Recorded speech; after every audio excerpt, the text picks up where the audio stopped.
Muy buenos días a todos. Gracias por estar acá con nosotros en un nuevo ciclo de webinars sobre protección de datos y derecho al consumo.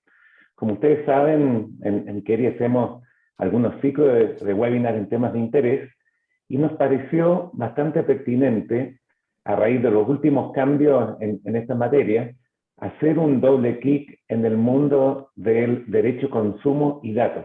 Como saben, la ley pro consumidor se adentra en el mundo de los datos ante un vacío legal y eso va a tener consecuencias en el mundo de los datos personales. También hemos visto que el gobierno le ha dado urgencia al proyecto que existe, por lo tanto es esperable que la nueva ley de protección de datos personales va a seguir una tramitación relativamente expedita y por lo tanto queremos en 3 ciclos de webinars meternos un poco más a fondo en esta intersección entre el mundo del consumo y de la protección de datos. Hoy día vamos a tener una primera sesión en que nos vamos a focalizar en el nuevo reglamento de e-commerce y cómo afecta eso no solo las relaciones de consumo, pero precisamente haciendo un doble clic en el mundo de los datos personales. Vamos a tener una segunda sesión el próximo jueves en que vamos a entrarnos un poco más en los derechos y las obligaciones que contiene la nueva ley pro consumidor, pero también con un énfasis específicamente en datos personales y que son temas que toman transversalmente la empresa. Y como vamos a ver de las conclusiones del primer y segundo ciclo, uno de los temas bien importantes es las preparaciones que las empresas van a hacer al respecto y sobre todo se han establecido ciertas posibilidades de planes de cumplimiento en la nueva ley pro consumidor y por lo tanto vamos a hacer un doble clic en el último ciclo sobre los planes de cumplimiento y cómo podemos reforzar a través de ellos también el tema de la protección de datos. Tengo el placer y el honor de compartir esta primera sesión con dos destacadísimos miembros de nuestro equipo. Primero tenemos a Kureusa Hara, Creu. Creu es asociada senior del grupo, es una de las líderes del área de consumo en Keri y tiene bastante experiencia en estas materias. También nos acompaña Elías Moor. Elías Moor es un asociado senior del área de tecnología y de protección de datos de Keri, también con mucha experiencia en estos temas. Y además Elías es un amante de los temas tecnológicos. Creo que subsidia nuestro departamento de tecnología cuando fallan los computadores, por lo tanto es un muy buen recurso para temas más tecnológicos. Y en ese contexto vamos a adentrarnos específicamente en el mundo del e-commerce, las nuevas regulaciones de privacidad. Ustedes saben que se ha dictado un nuevo reglamento, vamos a hacer un doble clic en eso, pero como antecedente, el mismo reglamento establece ciertos cambios conductuales tremendamente importantes en el mundo. O sea, no solo que el comercio electrónico ha aumentado en forma exponencial desde el año, no sé, 2010 hasta ahora ha aumentado cerca de un 40%, pero lo que más me impactó de los datos que levanta el reglamento es que si bien antes un 30% de los consumidores hacían transacciones electrónicas, fruto de la pandemia, de los confinamientos, etc., hoy día estamos en un escenario que cerca del 80% de los consumidores ha tenido alguna conexión o ha realizado transacciones a través de comercio electrónico. Y esto es tremendamente relevante porque efectivamente el FENAC está poniendo el foco en eso, está dictando muchos reglamentos en materia de consumo, muchas normas interpretativas, se está metiendo al mundo de inteligencia artificial y por lo tanto creo que es importante ir repasando qué es lo que está pasando en estas materias y cómo puede afectar a las empresas que están con canales abiertos hacia los consumidores. Así que vamos a partir, va a ser un formato con preguntas, respuestas y entre nosotros y ojalá seamos capaces de cubrir todas las inquietudes. Al final van a encontrar nuestros emails y pueden hacer seguimiento en los temas que quieran que ahondemos o tratemos en futuros webinars. Así que creo, ¿por qué no partimos en la relevancia y por qué era necesario esta regulación sobre comercio electrónico y ¿qué derechos de los consumidores pueden verse afectados con esta regulación? Hola, muy buenos días a todos. Mira, Guille, a mí me parece que esa pregunta la podemos abordar desde tres puntos de vista. Primero, a propósito de la relevancia de contar con un reglamento de comercio electrónico, como tú bien dices, el reglamento mismo nos entrega esa respuesta a propósito de citar y señalar los artículos 30 de la Ley de Protección del Consumidor y el artículo 62. El artículo 30 de la ley se refiere a las obligaciones de información que el proveedor tiene que entregar a propósito del precio a los consumidores. Y el artículo 62 se refiere a la ordenanza que la ley le da al Ministerio de Economía para la dictación de reglamentos para la regulación específica de ciertas materias dispuestas en la ley. A través de la conjugación de estos dos artículos es que el espíritu del reglamento propiamente tal es potenciar las obligaciones de información y evidentemente poder también reforzar el derecho de los consumidores en cuanto a la libre elección de los bienes y el derecho de obtener una información veraz y oportuna, ¿verdad? El objetivo máximo y principal acá siempre va a ser que el consumidor haga una decisión de consumo informada. Imagino que varios de nuestros invitados habrán notado que el reglamento de comercio electrónico lo que hace evidentemente es eso, ¿cierto? Robustecer estas obligaciones de información, siendo ese el espíritu de la norma, que a través del precio este se entregue de forma veraz, oportuna, completa, suficiente, a través de un precio final, a los consumidores, y en cuanto a los productos, las características de esto y sus elementos esenciales también les sean transmitidos. En cuanto a la necesidad de contar con un reglamento, el reglamento también se refiere a ello, contextualiza, como tú bien señalabas al principio, el contexto actual del e-commerce, cómo se ha desarrollado en el tiempo, cómo ha aumentado, cuáles son los elementos que lo componen y que son tan propios de esta práctica, señalando también que las conductas sociales, como bien sabemos, siempre van un paso por delante de la normativa que tenemos actualmente vigente, llamando a actualizar estos cuerpos normativos. Y aquí lo que pasaba era que a propósito del reglamento de comercio electrónico, bien nos vino a sacar de una situación de yo creo que obsoleta, porque la ley de protección al consumidor, si bien reconocía que podían existir transacciones a distancia, por ejemplo, a través de herramientas como el Internet, era bastante obsoleta o estaba bastante atrasada en cuanto a las obligaciones de información o a la protección del consumidor en sus derechos, incluyendo, por ejemplo, la lista de los datos personales.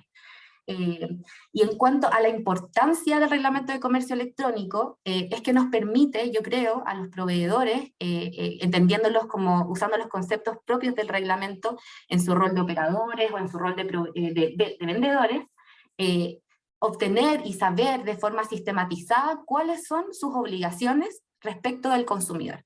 Es bastante didáctico el reglamento de comercio electrónico, a mí me parece, es una guía bastante amigable para hacer una especie de checklist cuando el proveedor quiere conocer sus obligaciones. Nos permite también conocer cuál es el acento que le puso el legislador, dónde es que quiere acentuar, cuál es la información que faltaba anteriormente que quizás los proveedores no entregaban y que hoy día van a poder saber de qué forma la tienen que entregar, a propósito, por ejemplo, de información tal como stock, información de despacho, precios asociados a eso, etcétera. Y también conocer, por ejemplo, el rol del operador, que es una novedad, pero que recoge una figura que ya estaba concentrada en la ley de la definición del proveedor, que es la tan conocida figura del intermediario, ¿verdad? Tan presente también en la mayoría de las relaciones de consumo hoy en día. Y este intermediario, que quizás lo podemos relacionar principalmente con estos marketplaces, anteriormente su rol, sus responsabilidades, las obligaciones que le cabían, estaban más bien dejadas a la jurisprudencia, y teníamos que recurrir a fallos de los tribunales superiores, sea chilenos o incluso extranjeros, para poder conocer cuál era el alcance de estas responsabilidades, cuestión que hoy día más bien se ha saldado a propósito de la dictación del reglamento, y ahí está, a mi parecer, su importancia, relevancia y su necesidad. Excelente, gracias, creo, y efectivamente esto baja la pelota en estas materias. Pues si podemos sintetizar algunos cambios sustanciales que introdujo el reglamento, ¿cuáles dirías tú que son y qué podemos rescatar en esto? Sí, a mi parecer, los cambios sustanciales que establece el reglamento es, más allá de cambios, es el poder sistematizar, como bien decía, las obligaciones de los proveedores. Los cambios sustanciales, por ejemplo, serían y van a estar completamente compenetrados con lo que es la nueva normativa de ley de proconsumidor, a propósito del derecho a retracto, por ejemplo, cómo se aplica, cómo se tiene que informar, pero me parece que los cambios sustanciales son evidenciar de forma específica y concreta la protección del derecho de los consumidores a propósito de la libre elección de los bienes, la seguridad en el consumo, incluso cumpliendo con los deberes de información y el derecho fundamental y irrenunciable de obtener información veraz y oportuna. A mi parecer ahí está, ese es el objetivo principal, pero también, como mencionaba, viene a detallar actividades específicas, como por ejemplo, que el proveedor tenga que informarle al consumidor información tal como el stock de los productos, la inexistencia de unidades, cuándo lo tiene que presentar, se cumple con la norma si lo presento después de la decisión de consumo, cuáles son los despachos, las políticas, cómo tengo que presentar estas políticas, basta con los términos y condiciones que siempre eran nuestra guía maestra en las plataformas, o tengo que generar políticas nuevas. Bueno, el reglamento detalla aquello. De ahí me parece que esos son como cambios sustanciales que antes no estaban regulados en la norma general de consumo. Excelente. Y es bien interesante que con esto tú estás dando el marco de que más que hacer cambios muy sustantivos, viene a ayudar a operativizar mejor esta relación de consumo a través de guías que pueden ser buenas o malas, pero por lo menos estamos dándole más certeza y no dependiendo de si se va a aplicar o un juez va a aplicar la norma europea o la norma americana o los casos de jurisprudencia extranjera. Y de acuerdo a la interpretación y lo que está en el reglamento, ¿hemos detectado nuevos derechos para los consumidores? Sí, a mi parecer, no, el reglamento no otorgaría nuevos derechos, sino esto lo hace la ley de protección, la ley pro consumidor. Lo que hace el reglamento es reforzar las obligaciones que ya tenían los proveedores, como mencionaba anteriormente, ¿cierto? La obligación de proteger el consentimiento, que propender a que el consentimiento que entrega el consumidor sea válido. ¿Cuándo va a ser válido? Cuando fue informado, cuando entregó un consentimiento libre, o sea, hubo una libre elección tal como espera la norma, ¿verdad? En ese sentido, creo que nuevos derechos no incorpora. Vamos a poder ver los títulos que están dentro del Reglamento de Comercio Electrónico, que son casi un fiel reflejo de lo que está en la Ley de Protección al Consumidor, pero de forma más sistematizada. Así que nuevos derechos me parece que sí, a propósito de la información que tiene que entregar el proveedor. Por ejemplo, cuando tiene que informar al consumidor de su rol dentro de la plataforma, tiene que informar al consumidor respecto de su información de contacto, de su detalle, con la finalidad probablemente que el consumidor pueda conocer con quién está contratando, cuestión que lo que ocurría anteriormente en muchas de las plataformas, o era un problema que sufría el consumidor, era no conocer efectivamente con quién estaba realizando la relación de consumo. Y esto ahora, no a través de un nuevo derecho, pero sí a través de una nueva obligación, se viene de alguna forma a subsanar. Excelente. Y bueno, como dijimos al principio, el CERNAC está introduciéndose y adquiriendo ciertas competencias en materia de protección de datos hasta que no haya otra autoridad específica que las regule. Y por lo tanto, la dictación de este reglamento va necesariamente a tener influencia en el mundo de la protección de datos. Elías, ¿cómo nos va a afectar este reglamento en la captura, procesamiento de datos y los derechos de los consumidores al respecto? ¿Qué novedades hay aquí? Bueno, muy buenos días a todos. Es una gran pregunta, Guillermo. El reglamento por sí mismo no se adentra demasiado en materia de privacidad y protección de datos, pero eso no quiere decir que ese tema no esté siendo abordado por CERNAC. Muy por el contrario, como les vamos a explicar durante este webinar, CERNAC está cada vez más participando de estos temas, haciendo uso de sus nuevas facultades y tratando de regular, dar instrucciones, dar criterios interpretativos para distintos aspectos que tocan la privacidad de los consumidores. Bueno, una primera pregunta que deberíamos hacernos es cómo el comercio electrónico puede efectivamente afectar la privacidad de los consumidores? Quizás sería esa la primera pregunta. Y la verdad es que, quizá en un plano más obvio, más evidente, indudablemente el comercio electrónico involucra tratamiento de datos personales, desde el momento en que uno se registra en un sitio para hacer una compra, o cuando uno tiene que entregar datos para que se concrete la venta. Pero hay un nivel más profundo, hay casos quizás más sofisticados de tratamiento de datos que involucra el comercio electrónico, como por ejemplo, cuando un proveedor utiliza cookies o tecnologías similares, ya tendremos espacio más adelante para ahondar en esto, para conocer preferencias de compra, hábitos de navegación de los usuarios.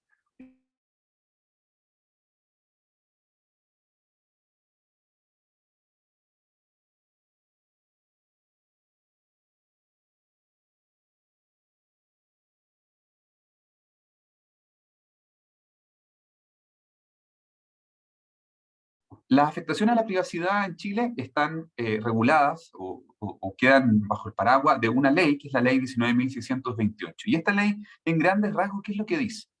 Dice que todo tratamiento de datos debe contar con una base de licitud, que puede ser o el consentimiento del titular de esos datos o la ley. Por lo tanto, una de las preguntas más esenciales y primeras que tiene que hacerse un proveedor cuando está haciendo alguna de estas conductas es: ¿cuál es la base de licitud que yo tengo para tratar los datos personales de mis clientes? Eh, Como explicaba Creus anteriormente, la dictación de la ley pro consumidor ha involucrado más al CERNAC en estos temas, y a continuación vamos a ahondar en las distintas directrices que ha dado para poder cumplir mejor con la ley 19.628, que es la que yo recién les comentaba. Excelente. Y cuénteme una cosa, Elías, ¿cómo ahonda el reglamento en el mundo de las cookies? A todo esto estuve leyendo la preparación de esto. Cookies se dicen chivatos en España. Una de las cosas que no sabía. ¿Cómo se regulan estos chivatos y por qué están siendo cuestionadas a nivel nacional o internacional? ¿Por qué no nos educas un poco en esta materia de los chivatos? Perfecto, perfecto, Guillermo. Bueno, es una gran pregunta, muy interesante. Primero, expliquemos en grandes rasgos qué es lo que son las cookies. Las cookies son pequeños archivos, pequeños fragmentos de texto que los sitios web envían al navegador, al computador de un usuario que los está visitando, y que pueden desempeñar distintas funciones. Hay cookies que son conocidas como cookies funcionales o de rendimiento y que cumplen funciones muy básicas y necesarias para que el sitio funcione, como por ejemplo recordar al usuario que lo está visitando para que no se tenga que autenticar nuevamente si es que cierra esa pestaña y la vuelve a abrir. Recordar, por ejemplo, las preferencias que ese usuario ha marcado dentro del sitio, si es que el sitio permite ser configurado. Hay cookies que permiten recordar y mantener esas opciones. También, por ejemplo, el carro de compra, mantener cuáles son los distintos ítems, productos que quiere comprar el usuario, retenerlos en el carro de compra para después, al momento del pago, tenerlos todos presentes. Pero también hay cookies que son un poco más intrusivas y que efectivamente generan este debate que tú mencionas, Guillermo, son las cookies analíticas o de rastreo. Son cookies que están hechas para poder, por ejemplo, analizar los hábitos de navegación del usuario, ir viendo por qué página se está moviendo, e incluso estudiar el comportamiento que el usuario está teniendo dentro del sitio. ¿Ya? Esto sin duda que ha generado cuestionamiento. Y Europa en esta materia es quizá el referente más avanzado. Desde hace harto tiempo que se está haciendo esta pregunta. Por ejemplo, existe ya en la Unión Europea una directiva sobre privacidad y comunicación electrónica que ya hace varios años dictó algunos lineamientos en materia de cookies. Por ejemplo, la directiva pide que se tenga que facilitar a los usuarios información clara y precisa al respecto para garantizar que estén al tanto de la información que se introduce en los computadores que están utilizando, y que tengan la posibilidad también de impedir que se almacene en ese computador cookies o dispositivos semejantes. ¿Sí? Ahora, Europa, digamos, las autoridades europeas se han dado cuenta de que esta regulación es insuficiente. Vamos a ahondar también en esto, sobre todo a propósito de los estudios muy interesantes que ha hecho CERNAC en materia de consentimiento de cookies. Y por lo mismo ha estado trabajando en una propuesta de reglamento que reemplace a esta directiva y que va mucho más allá, introduciendo nuevos conceptos, como por ejemplo, empezando ya a regular cómo los navegadores tienen que ofrecer a los usuarios la posibilidad de impedir que terceros almacenen cookies. O sea, esto los navegadores, la mayoría ya lo permite, pero es interesante que el regulador empiece a abordar estas materias también en forma más directa. Además, pide que los ajustes de privacidad se presenten de forma visible e inteligible. Y además, y esto yo diría que es lo más interesante, se pide que las opciones de privacidad están dispuestas de tal manera que se garantice un consentimiento libre, claro y específico, y se eviten estrategias para que el usuario por defecto acepte aquello que no conoce, que no entiende bien o que no se le ha preguntado de una forma clara. Esto está muy en línea con las obligaciones de privacidad por defecto, que también vamos a mencionar, desarrollar más adelante, eh, y que CERNAC ha tratado de introducir también en Chile. En Chile, ¿qué ocurre con las cookies? Estas no están reguladas de una forma expresa y específica todavía. CERNAC está introduciendo unos primeros criterios interpretativos al respecto, pero eso no implica que las cookies no estén sujetas a ninguna regulación, porque sí son aplicables a ellas los principios generales de tratamiento de datos, la ley 19.628. Y podríamos resumir entonces que el acercamiento de la regulación chilena hacia las cookies es el siguiente. Hay que preguntarse si estas cookies tienen o no la posibilidad de hacer tratamiento de datos, o sea, perdón, si es que el responsable, la empresa que está detrás de las cookies, a través de ellas, hace o no tratamiento de datos. Esa es la pregunta, ¿ya? ¿Cuándo lo va a estar haciendo? Por ejemplo, si es que esas cookies tienen la capacidad de asociar aquello que están rastreando con la identidad de una persona.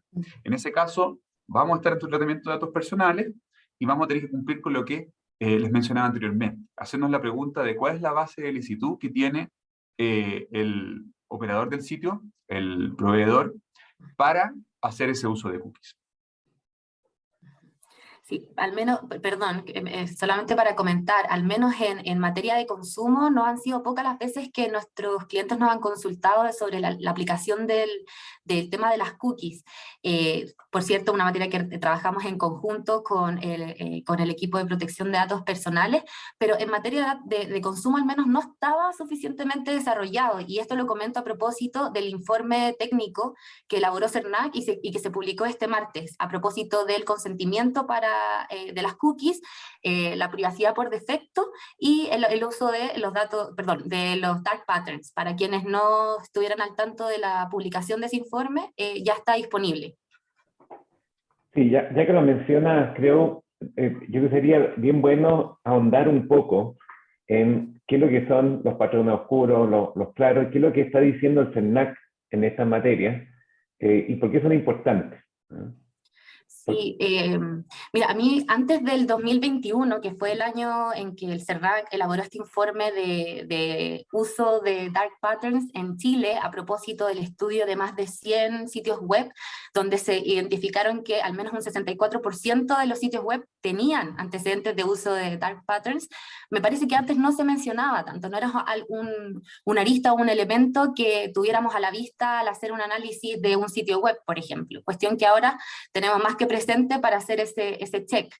Mira, los dark patterns es una cuestión bien curiosa, pero bien entretenida de analizar, porque es algo que nos topamos generalmente todos los días a propósito de la publicidad que aparece en nuestras redes sociales o cuando queremos comprar.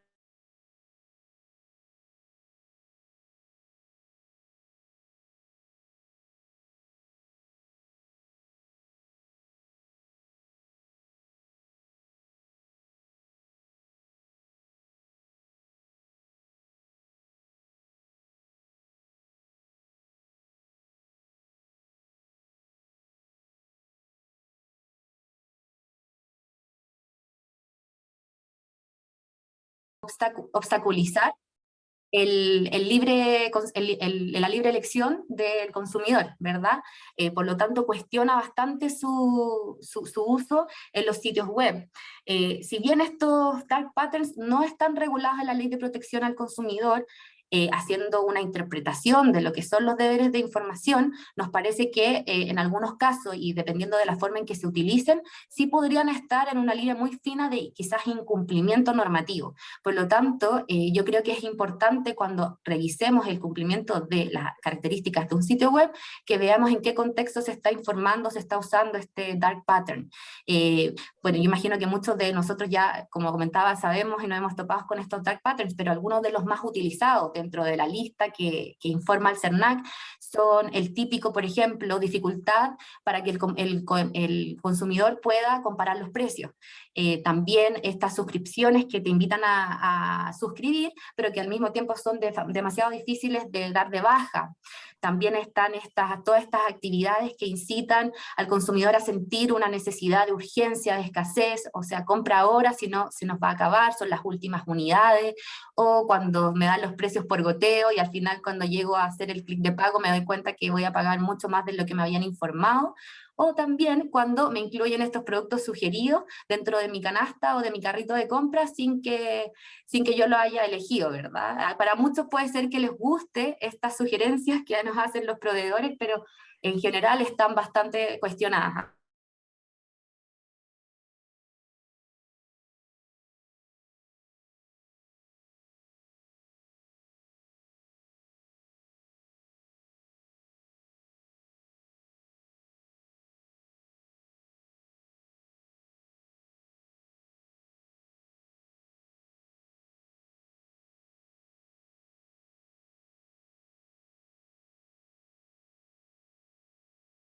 Salirse de el uso de esas cookies en lugar de funcionar como debería ocurrir, que es bajo una lógica de opt-in, es decir, que el usuario conscientemente las acepta. Y es muy interesante mencionar o comentar el experimento que realizó CERNAC a este respecto. Es un experimento que realizó en su sitio web con alrededor de 70.000 usuarios y diseñaron y testearon 5 prototipos de estándares de protección de datos personales y aceptación de cookies. Algunos más orientados con patrones oscuros y otros utilizando patrones más claros, más brillantes, como se ha llamado internacionalmente esta idea. Y los resultados son muy ilustrativos. Indican que 2 de los prototipos, aquellos que tenían patrones más claros, logran aumentar en 94 y 86 puntos porcentuales la probabilidad de que los consumidores rechacen esas cookies adicionales. Lo que demuestra que la forma en que se presenta la información es clave o determina altamente la conducta del usuario. En esto, CERNAC está intentando introducir ciertos estándares europeos. Yo hace un rato les comentaba sobre la propuesta de reglamento que se está discutiendo en Europa en materia de cookie, ¿cierto? El reglamento de privacidad y comunicación electrónica. Pero también CERNAC está tomando en vista la idea de privacidad desde el diseño y por defecto. ¿Qué es lo que es esto? Esto es un concepto que introdujo el Reglamento Europeo de Protección de Datos, que ya se encuentra vigente en Europa, y que en Chile también está siendo importado a través del proyecto de ley que se está discutiendo en el Parlamento para modificar nuestra ley 19.628. ¿Qué es lo que es este concepto de privacidad desde el diseño por defecto? Reducido de una manera muy sencilla, es la idea de que la privacidad esté en el centro al momento de diseñar cualquier sistema de tratamiento de datos personales, que sea considerada en todo momento. Ahora, yendo al área chica para ponerle una explicación más precisa, ¿qué es lo que dice el reglamento europeo? Y mejor en particular me voy a referir al proyecto de ley de Chile. ¿Qué es lo que está diciendo sobre este tema? Dice que la privacidad desde el diseño por defecto se traduce en una obligación del responsable de aplicar medidas técnicas y organizativas que garanticen que por defecto solo sean objeto de tratamiento los datos personales estrictamente necesarios para los fines específicos y determinados del tratamiento. Y que esta obligación se extienda y se aplique al número de datos recogidos, la extensión del tratamiento, el plazo de conservación de esos datos y a la accesibilidad a estos. Gracias, Elías, gracias, creo. Y yo creo que es importante dimensionar la profundidad del estudio que ha hecho el CERNAC.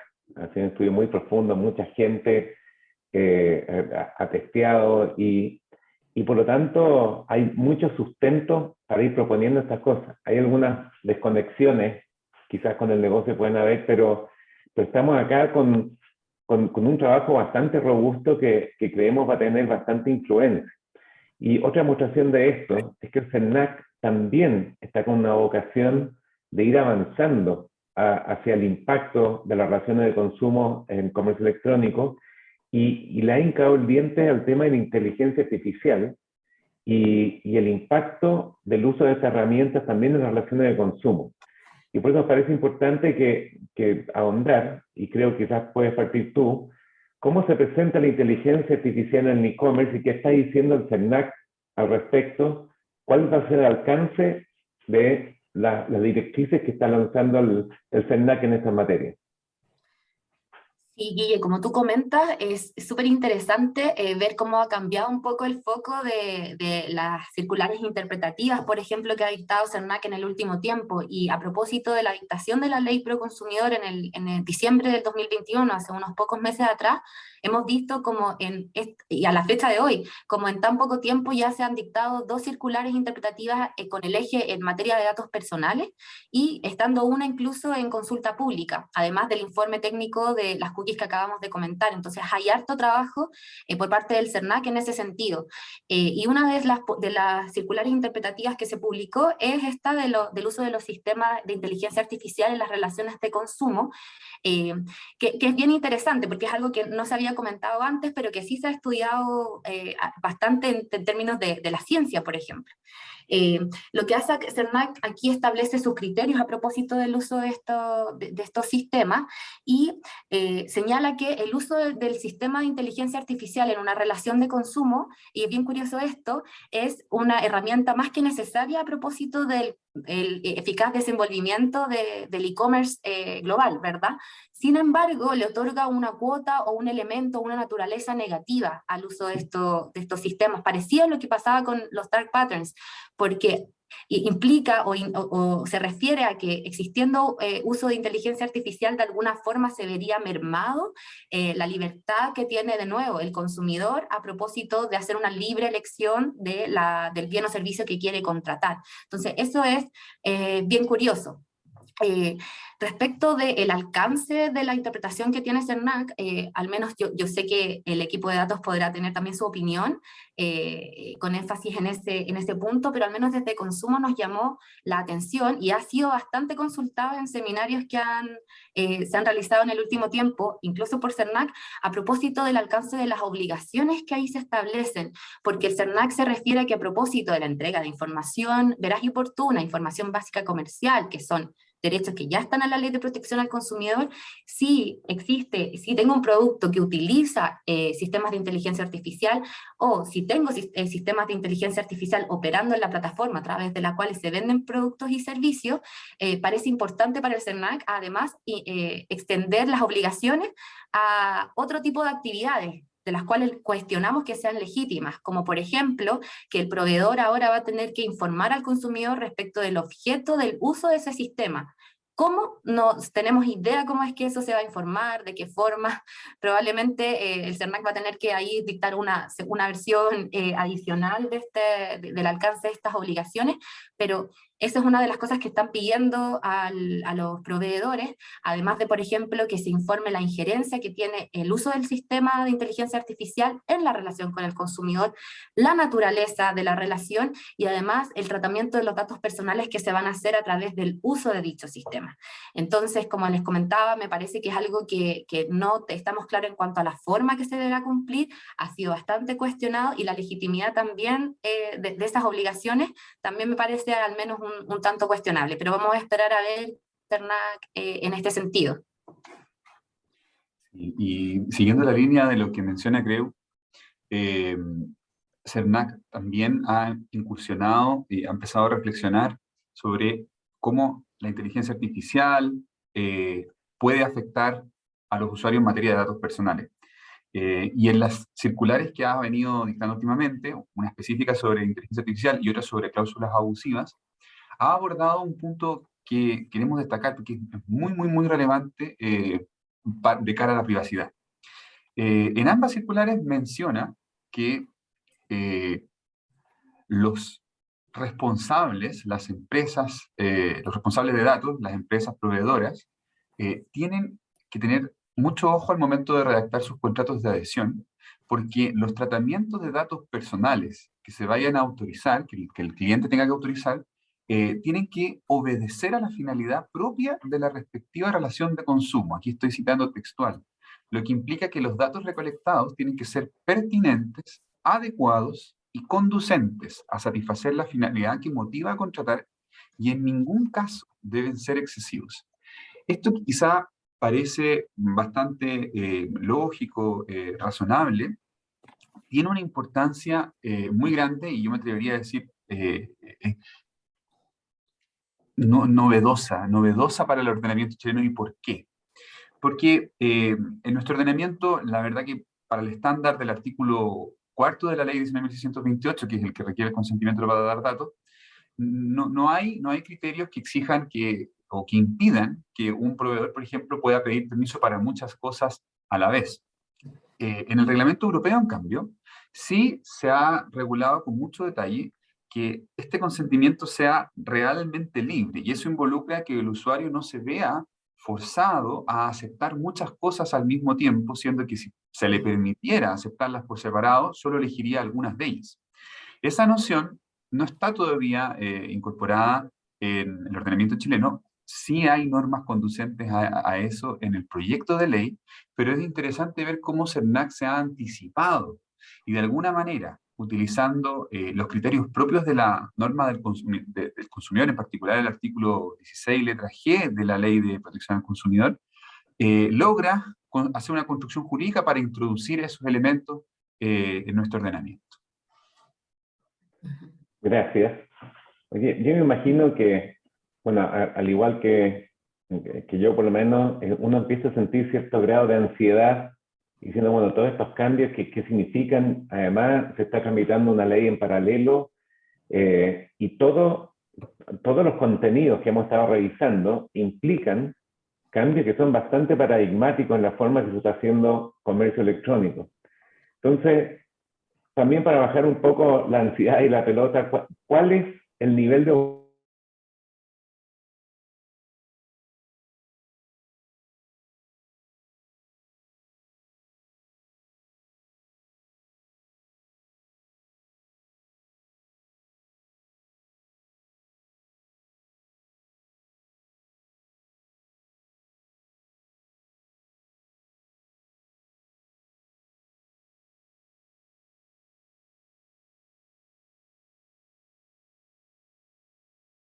Ahí lo que pasó, ok, sí, ahí lo que pasó, y que nos es importante analizar a propósito del alcance de esto, es que efectivamente las opiniones que ya mencionaba son oponibles solamente y son requeridas de aplicar al interior del servicio, o sea, para los funcionarios de las distintas unidades del CERNAC, más no son oponibles para los proveedores, por ejemplo.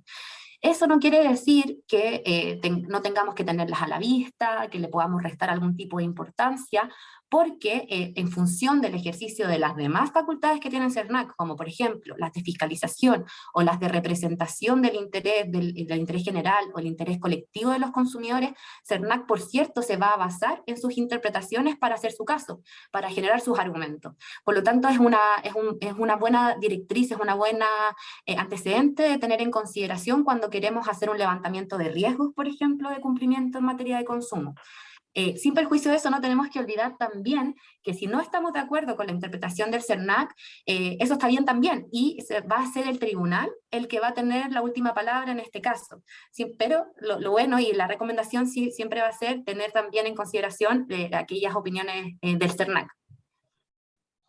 Oye, y en este contexto, y quizás pasando al ámbito más de datos personales, se está produciendo acá una paradoja en los consumidores respecto de su privacidad, y independiente de las buenas prácticas, las directrices, basta con un cambio regulatorio hay que esperar la nueva ley, o cómo se visualiza esto para adelante y cómo se resuelva esta paradoja de los consumidores en materia de consumo. Elías.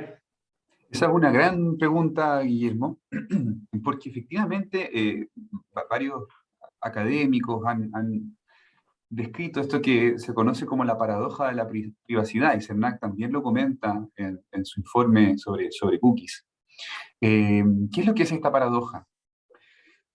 Básicamente que si uno le pregunta a los ciudadanos si están preocupados, si les preocupa cómo sus datos son utilizados en el comercio en general y en Internet en especial, la mayoría va a responder que sí, que es un tema muy preocupante, que es grave, que es delicado, que en los casos más extremos, que esa información puede ser mal usada para afectar a la democracia, modelar la conducta de las personas, pero a la hora de cuidar esa información, la mayoría no lo hace y entrega sus datos a cambio de pequeñas recompensas en Internet, de servicios gratuitos, de promociones.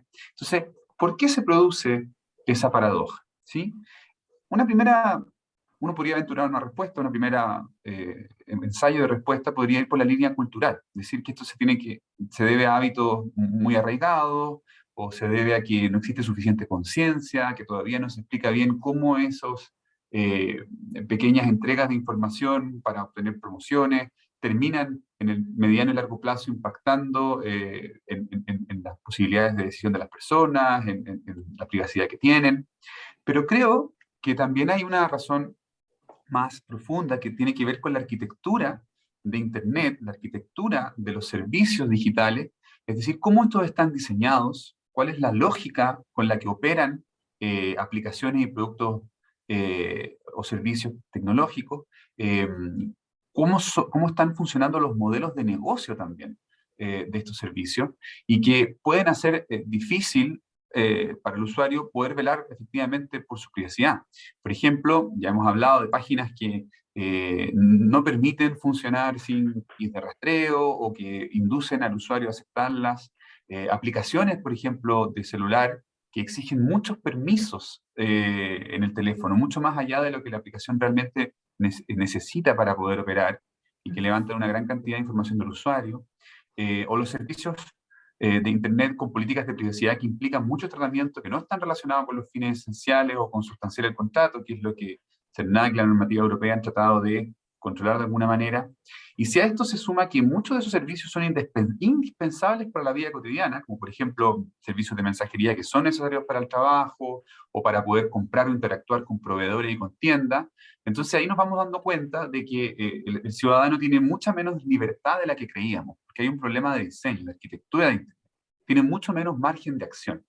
Y ahí es cuando el cambio regulatorio e institucional es necesario, es decir, ya no basta con un cambio cultural, sino que también se requiere que las instituciones dirijan sus esfuerzos a atajar esas situaciones para que efectivamente el ciudadano tenga más libertad, tenga más campo de acción. Pero estos cambios regulatorios se van a mover más o menos rápido dependiendo de la urgencia que le dé la propia ciudadanía. Y eso es un tema cultural. Al final uno se da cuenta de que la cultura y la institucionalidad se influyen recíproca y constantemente. Es una danza que están haciendo constantemente estos dos aspectos y que tienen que potenciarse mutuamente. Gracias, Elías, que es una reflexión. Esto no solo pasa a nivel de consumo, esto está pasando a niveles conductuales, está pasando a nivel político, a nivel de ciberseguridad. Hoy día las opiniones se están formando por algoritmos de inteligencia artificial a través de la selección de avisos o temas para las distintas personas, y esto puede modelar las formas de convivencia y de conducta de todos los seres humanos.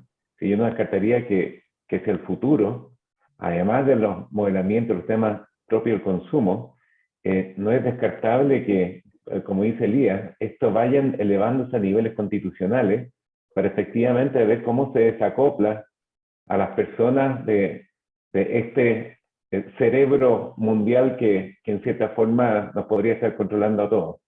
Esta es una conversación que puede dar para horas y días incluso, pero los que estamos acá estamos muy metidos en el mundo del consumo y es muy interesante todo lo que ustedes nos han planteado. Pero bueno, ¿cuáles son los desafíos ¿qué deja esto para las empresas? ¿Qué tenemos que estar haciendo para estar al día con estas regulaciones? ¿Qué hacer? A ver si pueden terminar con algunas reflexiones finales al respecto. Sí, sobre esto yo creo que es importante, a propósito de qué es lo que deben hacer las empresas para cumplir, también reconocer quizás algunos desafíos que podríamos identificar respecto de lo que está en el reglamento de comercio electrónico. Y quizás varios de nuestros clientes se van a sentir identificados con lo que voy a comentar, pero ha ocurrido, no han sido pocas las consultas a propósito de cuando tú haces un checklist de qué es lo que está en el reglamento de comercio electrónico, muchas veces nos encontramos con dudas, ¿cierto?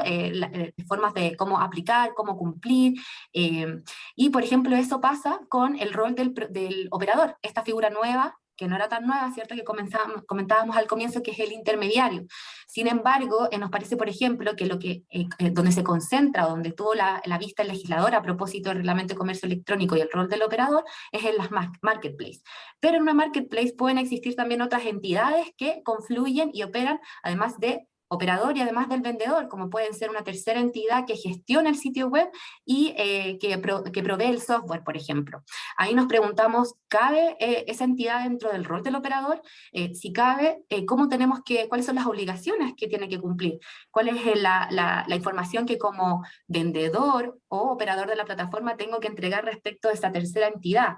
Eso ha sido un desafío y hemos construido algún tipo de solución a partir de la interpretación literal de la norma, investigación de lo que ocurre en el extranjero y además de lo que nos dice la intención del legislador. Y eso, por ejemplo, en términos de información, pero hay obligaciones que son también bien concretas y que están recogidas a partir de la Ley de Protección al Consumidor, como tiene que ver con el envío de estas condiciones de contratación de forma íntegra, ¿cierto? El artículo 12 de la Ley de Protección al Consumidor. Sin embargo, nosotros reconocemos que en la práctica lo que suele ocurrir es que no se envía un texto completo, términos y condiciones que acepta el consumidor al entrar a la página web, sino lo que pasa es que te envío una boleta, te envío un correo de confirmación y te envío una serie de otra información que en su conjunto podría ser que estuvieran entregando al consumidor esta información, pero la estoy entregando de forma oportuna, completa, es fácil para el consumidor acceder a ella, unificar las condiciones. Eso también ha sido un desafío, digamos, en lo práctico. Reconociendo eso, sí me parece importante, ¿qué es lo que pueden hacer las empresas?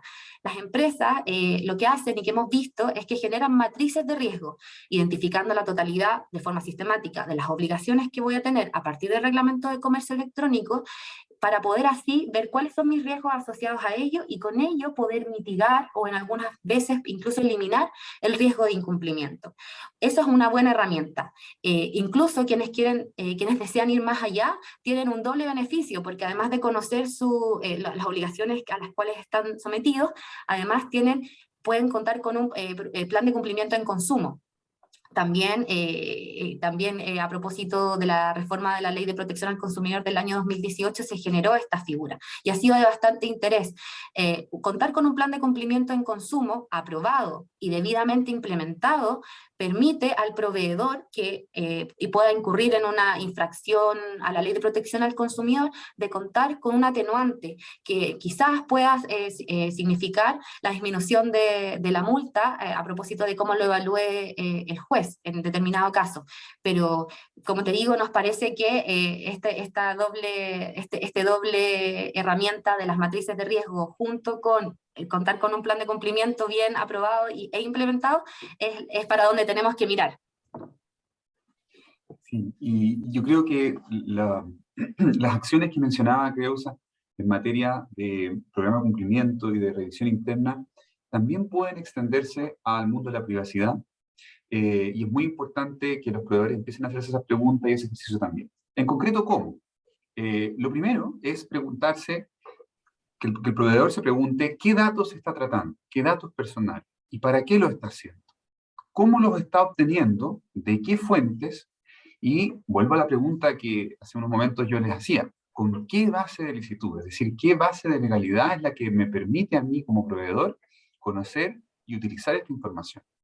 Luego, habiendo entendido todo ese proceso, implementar controles adecuados para que el tratamiento se ajuste a la ley vigente. Pero ojalá que los proveedores puedan tener un horizonte de mediano plazo y no solamente considerar la ley vigente, sino que tomar como estándar los cambios regulatorios que vienen, las directrices que está promoviendo CERNAC y el proyecto de ley de datos, de reforma a la ley de datos personales, que yo diría que es el gran proyecto que acerca a Chile la norma europea en materia de protección de datos. Afortunadamente, nosotros tenemos un ejemplo que seguir. Tenemos un ejemplo de la normativa europea. Es una hoja de ruta, o de alguna manera, una ventana al futuro. Porque en Europa se inició este proceso de cambio regulatorio tiempo atrás, y ya podemos empezar a mirar el reglamento que ya está aprobado, el reglamento, por ejemplo, de privacidad y de comunicación electrónica que está en etapa de propuesta. Podemos también mirar cómo han sido las guías de la autoridad europea para implementar este reglamento europeo. Podemos ver algunos casos ya, porque ya se ha generado jurisprudencia. Y por último, podemos conocer la práctica de las empresas, ver cómo las empresas europeas están comportándose a nivel de política de cookies, banners, de aceptación de cookies, cómo desglosan su tratamiento. Es decir, tenemos abundante material en el cual, que nos permita inspirarnos y preparar a las empresas para el cambio regulatorio que viene. Gracias, Elías. Gracias, Creo. Quizás un par de reflexiones finales. Le hemos dado mucha relevancia al tema del plan de cumplimiento y por eso lo vamos a tratar en un tercer ciclo, sobre todo porque es una forma bastante concreta de traer un poco de mayor certeza a toda esta incertidumbre. Y no solo va a tener un reconocimiento, o sea, ya tiene reconocimiento legal, sino que además configura atenuantes. Pero otra reflexión interesante a raíz de lo que decía Elías, como los planes de cumplimiento en materia de consumo van a tener este reconocimiento legal y la generación de atenuantes, y como el CERNAC está entrando en el mundo de los datos relacionados al consumo, es posible bajar también bastante la pelota en el mundo de los datos a través de un plan de cumplimiento de consumo. Entonces, es una conexión que nos parece bastante relevante. Lo otro muy importante también es, como decía Elías, están mirando lo que pasa en Europa. Bueno, se incorporó hace un tiempo en el equipo Stefano de Cristofaro, que es un abogado experto europeo en materia de datos y que precisamente estamos haciendo todos los levantamientos y casos y experiencias de Europa precisamente para ir modelando todos estos temas. Y finalmente, lo que me gustaría transmitirles es que yo creo que el trabajo que ha hecho CERNAC es serio en esta materia, no es un trabajo a puertas cerradas, han hecho bastantes investigaciones. Creemos también que a veces hay una desconexión entre la teoría y estos estudios y lo que está pasando en la práctica. Yo creo que es bien importante que todos ustedes, a través de los diversos canales, tratemos, yo sé que es difícil, pero generar estos espacios de conversación público-privada y participar en las consultas y tratar a través de gremios o a través de actores relevantes en generar esos diálogos para ir perfeccionando estos reglamentos y estas directrices. Porque un mal reglamento, una mala adopción de uno de los temas que se están incorporando en una esfera regulatoria obligatoria puede matar el comercio electrónico y puede hacerlo en cierta forma inviable. Es importante que busquemos espacios de interacción con la autoridad. Bueno, eso es todo por hoy. Aquí tenemos nuestros emails y nuestros nombres y datos por si tienen preguntas y temas de follow-up. También nos pueden proponer nuevos temas para webinars a futuro. Estamos muy agradecidos de que nos hayan acompañado hoy día y esperamos verlos para el próximo jueves, donde vamos a ahondar en la ley pro consumidor, en los principales contenidos de esta ley y su conexión con el mundo de los datos personales. Así que muchas gracias por haber participado con nosotros y será hasta la próxima. Gracias, Creo. Gracias, Elías. Gracias, Guille. Gracias, Guillermo. Que esté muy bien. Buen día.